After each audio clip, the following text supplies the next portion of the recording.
ইযা ফাআলাত উম্মতি 15 খাসলাতান হাল্লা বিহাল বালা, যখন আমাদের সমাজে 15টা খারাপ কাজের সঙ্গে মানুষ যুক্ত হবে, আসমান থেকে বালার দরওয়াজা খুলে দেওয়া হবে। সমাজ সংস্কারমূলক হাদিস, কান খুলে শুনুন কি ইযা কানাল মাগনামু দুআলা ওয়াল আমানাতু মাগনামা ওয়াজ যাকাতু মাগরামা ওয়া আতার রাজুলু যাওজাতাহু আক্কা উম্মাহু বাররা সাদিকাহু জাফা আবাহু ওয়ারতাফাআতিল আসওয়াতু ফিল মাসাজিদ ওয়া শুরিবাতিল খুমুর লুবিসাল হারির ওয়াত্তাখাযাতিল কিনাত ওয়াল মাআজিফ। হাদিসে আসছে যখন আমানতে খেয়ানত হবে, আসমান থেকে বালার দরওয়াজা খুলে দেওয়া হবে। যখন আমানতে খেয়ানত হবে, আসমান থেকে বালার দরওয়াজা খুলে দেওয়া হবে। তারপরে যখন গরিব ফকির ইয়েতিম মিসকিনের মালকে নেতারা নিজেদের প্রাইভেট প্রপার্টি ভেবে ভক্ষণ করবে, তখন আসমান থেকে বালার দরওয়াজা খুলে দেওয়া হবে। তারপরে যাকাত মাগরামা, যাকাত যখন ধনীরা জরিমানার মাল হিসাবে প্রদান করবে, যেন মনে হবে যাকাত যখন চাওয়া হবে, তাদের মুখ, তাদের চোখ, তাদের চেহারা থেকে মনে হবে যে আমরা যাকাত চাইছি না, ওদের কাছে জরিমানার মাল চাইছি। মুখের হাল ঠিক থাকবে না। যেমন বিনা টিকিটে ট্রেন থেকে নামলো, টিটি সামনে বললো আসসালামু আলাইকুম, কি উত্তর হবে? স্যার আজকে টিকিট কাটা হয়নি। ওয়া আলাইকুম আসসালাম, এটাই হবে উত্তর। তা বলছে ঠিক তেমন বিনা টিকিটে টিটির সঙ্গে দেখা হলে মানুষের ফেস যেমন চেঞ্জ হয়ে যায়, তো মৌলবীদের সঙ্গে দেখা হলে ধনীদের চেহারা বাংলা 5 হয়ে যাবে যে এক্ষুনি যাকাত দিতে হবে। ঠিক আছে। তারপরে সমাজের যুবকরা যখন স্ত্রীর মোহাব্বতে মাকে ধাক্কা মারবে, সেই সময় আসমান থেকে বালার দরওয়াজা খুলে দেওয়া হবে। এ ছেলে এদিকে আছে না নেই? যদি না থাকে এই অঞ্চলের নাম রেখে দিব জান্নাত। হ্যাঁ, বাড়িতে বাড়িতে এই ছেলে। আরে ধাক্কা শুধু হাত দিয়ে নয়, মুখ দিয়েও ধাক্কা দেওয়া যায়। সেই জন্য কোরআনে হাতের কথা নেই, ফালা তাকুল লাহুমা উফফিন, মা বাবার সঙ্গে খবরদার উফ কি করছো আব্বা, এ কথা পর্যন্ত বলা চলবে না। বড় আফসোস যাদের কাছে এখন বাপ আছে, তারা বুঝোনি, বুঝতে চাইছো না বাপ কাকে বলে। যার চলে যায় সেই বোঝে হায় বিচ্ছেদে কি যন্ত্রণা। বুঝে দেখো, জিজ্ঞাসা করে দেখো, যাদের বাড়ি থেকে গার্জেন চলে গিয়েছে, এই আকাশের মাথার উপরে বাড়ির ছাদ মনে হয় না, মনে হয় খোলা আকাশে রয়েছে। আলহামদুলিল্লাহ, জীবনে যতদিন আব্বু ছিল খুব সেবা করেছি। এখন ধাপে ধাপে বুঝি আমি যে আমার কোনো গার্জেন নেই। অল ওভার ওয়েস্ট বেঙ্গল আমি ঘুরি, বাট আমি একা ফিল করি। কিন্তু যতদিন আব্বু ছিলেন আমি কোনোদিন লাইফে নিজেকে একা ফিল করিনি, কোনোদিন। বড় আফসোস হয় যে সমাজে একটা গার্জেন খুঁজে পাই না আমি, যার কাছে দুটো মনের কথা বলবো, যে আমাকে সঠিক পথে দিশা দিবেন।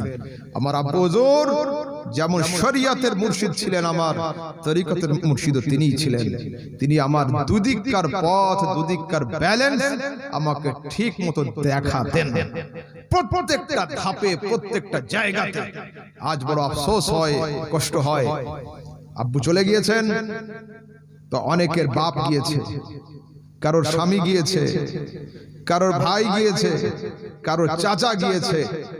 আমার তো আব্বু হয়, কিন্তু আল্লাহ পাকের ইজ্জতের কসম আমার কি গিয়েছে একমাত্র আমি আর আমার খোদা ছাড়া দ্বিতীয় কেউ জানে না। বাপ তো অবশ্যই গিয়েছে, তার সঙ্গে যে কি গিয়েছে আমার, ওটা একমাত্র আমি আর আমার খোদা ছাড়া কেউ জানে না। আর এটা এমন জায়গা, वो क्या जगह है जहां 5 जाते हैं 4 आते हैं। ও গরিব মিসকিনের দল, তোমরা সেই জায়গাকে ভুলে ভুলে বসেছো যে জায়গায় 1000 লোক গেলে 999 জন ফিরে আসে, 5 জন গেলে 4 জন আসে, 3 জন গেলে 2 জন আসে। যে সংখ্যায় ওখানে যায়, একটা সংখ্যা সেখান থেকে কমে বাড়িতে চলে আসে। খবরদার, যাদের কাছে আছে এখনো সময় আছে, সম্মান করে নাও, রেসপেক্ট করে নাও, স্যালুট দিয়ে নাও, আদর করে নাও। অনেকের বাপ ধনী নয়, সেই জন্য ছেলেদের চোখে লাঞ্ছিত। আল্লাহ পাকের ইজ্জতের কসম, আজ তুমি যে বাদশাহ হয়েছো, তোমার বাদশাহীর চেয়ার যে জমিনের উপরে আছে, ওই জমিনের নাম হলো তোমার বাপের পিঠ। ওই জমিনের নাম হলো তোমার বাপের পিঠ। আজ তুমি গাড়ি যে রাস্তা দিয়ে দৌড়ে দৌড়ে চালাচ্ছ, এই গাড়ির চাকা যে জমিন দিয়ে চলছে, ওই রাস্তার নাম হলো তোমার বাপের মেহনত। সেই জন্য খবরদার, যাদের আব্বুরা একটু দুর্বল আর্থিক দিক দিয়ে, খবরদার তাদের দিকে কোনো লাঞ্ছনার চোখে তাকাবে না, কোনোদিন নয়। যদি তোমাদের সারা জীবন ওই বাপের খিদমতে লাগিয়ে দাও, তবুও কিন্তু তার হক আদায় করতে পারবে না। মাকে শোনেন, এখানে একটা কথা বলি। রাসূল আকরাম সাল্লাল্লাহু আলাইহি সাল্লামকে এই কদিন আগে আমার কাছে একটা প্রশ্ন হচ্ছিল যে হুজুর, মায়ের হক বেশি না বাবার হক বেশি? এ সম্পর্কে দুটো কথা শুনুন। সরাসরি হাদিসে আছে, একজন ছেলে এসে জিজ্ঞাসা করলো, ইয়া রাসূলুল্লাহ, কার হক বেশি, মায়ের না বাবার? রাসূল বলছেন, উম্মুকা, তোর মায়ের। ফের বলছে সুম্মা মান, তারপরে কার? রাসূল বলছেন, উম্মুকা, তোর মায়ের। ফের বলছে সুম্মা মান, তারপরে কে? তো উম্মুকা, তোর মায়ের। ফের বলছে সুম্মা মান, তারপরে কার? তো আবুকা, তোর বাবার। কি বোঝালাম? মায়ের হকের কথা রাসূল 3 বার বলেছেন। কিন্তু যুবক শোনো, বাপ কাকে বলে? মা রানী ততক্ষণ থাকতে পারে, বাপের রাজত্ব যতক্ষণ টিকে থাকে। মা রানী হওয়ার মূলে হচ্ছে বাপের রাজত্ব। বাপ সেই পুরুষের নাম যে বাড়ির দরওয়াজার বাইরে ভেজা চোখ মুছে নিয়ে হাসতে হাসতে বাড়িতে ঢুকে আসে।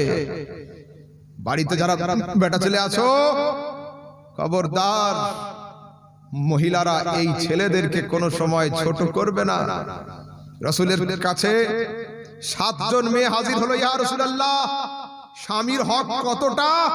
রাসূল বলছেন, যদি তোমার স্বামীর মাথার চুল থেকে পায়ের নখ পর্যন্ত পুজ রক্ত ঝরে পড়ে, ঘা হয়ে যায়, আর কোনো কাপড় নয়, টিস্যু নয়, যদি তোমরা নিজেদের জুবান জিভ দিয়ে চাটতে চাটতে পরিষ্কার করে দাও, তবু স্বামীর হক শেষ হবে না। 7 জন মহিলা গিয়ে বলছে, হুজুর, আপনি হ্যাঁ বললে শরীয়ত হয়ে যায়, না বললে হয়ে যায়, আমাদের জন্য এক্সেপশনের মশলা তৈরি করে দেন, আমরা 7 জন জীবনে স্বামী গ্রহণ করব না। রাসূল বলছেন, না, স্বামী গ্রহণ করতে হবে, এটা আমি ছাড় দিতে পারবো না। আজ বড় আফসোস হয়, দুঃখ হয় যে একজন পুরুষ বাইরে থেকে যুদ্ধ করে বাড়িতে ফেরে, তো বাড়িটা ফ্রিজ হওয়ার দরকার ছিল, গরম হয়ে থাকে বাড়িতে। কেন? প্রত্যেকটা বাড়িতে বাড়িতে সমস্যা। মৌলবীদের কাছে এসে আমি বাপেদের কান্নাও শুনতে হয়, আমাকে মায়েদের কান্নাও শুনতে হয়, ছেলেদের চোখের জলও মুছতে হয়, মেয়েদের দুঃখে সান্ত্বনাও দিতে হয়। আমি এমন জায়গার লোক এবং এমন একটা চেয়ারে সমাজের লোক আমাকে বসিয়েছে, আমি সবার বন্ধু, আমি ওর বাপেরও বন্ধু, ওর দাদারও বন্ধু, প্লাস ওরও বন্ধু। এই পজিশন সবাই পায় না, সমাজের মৌলবীরা, ধর্মগুরুরা এই পজিশন পায়। খবরদার, একজন পুরুষ যখন বাহির থেকে আসবে, আগে তাকে শান্ত করো, তাকে ঠান্ডা করো, তাকে খাওয়াও, সুস্থভাবে শুতে চাই কি জিজ্ঞাসা করো, তারপরে যদি তোমার কোন প্রশ্ন উত্তর থাকে, সওয়াল জবাব থাকে, পরে করো। মুনকার নাকিরের মতো বাড়িতে দাঁড়িয়ে থেকো না যে আসার সঙ্গে সঙ্গে ধরে নেব, এতক্ষণ কোথায় ছিলিস, মোবাইল ওয়েটিং ছিল কেন? খবরদার, খবরদার নয়। আর মেয়ের সংসারে ফিতনা ডালার মূলে হচ্ছে মা নামের এই মেয়ে। এই মেয়ে সবচেয়ে প্রথম নিজের জামাইয়ের বাড়িতে ফিতনার বীজ বপন করে থাকে। আল্লাহু আকবার। কেন? ঠিক দুপুরের টাইমে ফোন করবে, মা কি করছো? জামা কাপড় কাচ্ছি। পরের দিন ফোন করলো, মা কি করছো? এই খাওয়া দাওয়া হলো, আব্বু আম্মু সবাই খেলো, থালাগুলো ধুইছি। ফের তারপরের দিন ফোন করলো, কি করছো? আর মা কি করব, ওই থালা ধোয়া হলো, সব হলো, এখন বাচ্চা চুপাচ্ছি। আহা বাবা, তোমাকে কি আমি চাকরানি করে পাঠিয়েছি? তুমি তো রাজার মেয়ে ছিলে, ওইখানে গিয়ে এত কাজ।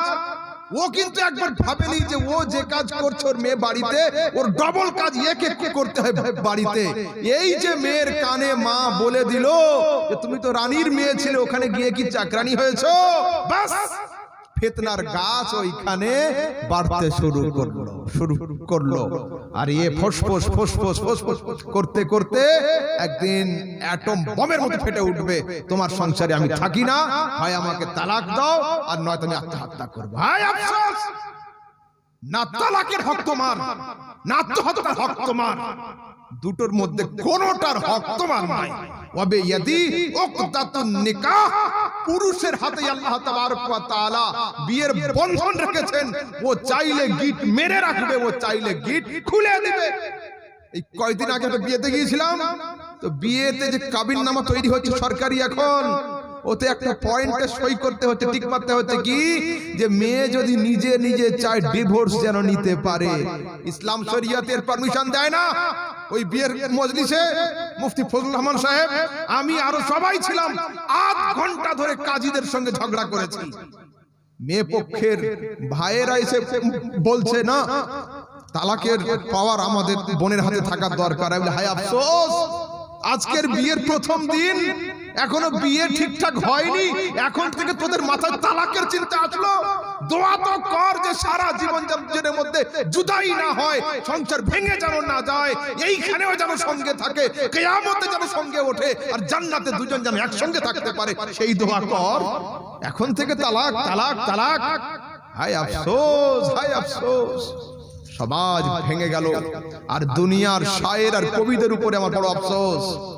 মায়ের নামে তো 1000 গজল হয়, কিন্তু বাপ নামের বাহাদুর, বাপ নামের যোদ্ধার নামে 2 লাইনের ছন্দ দুনিয়াতে কোনো মৌলবীর বলতেও শুনিনি, আর কোনো গজল লেখকের গাইতেও শুনিনি।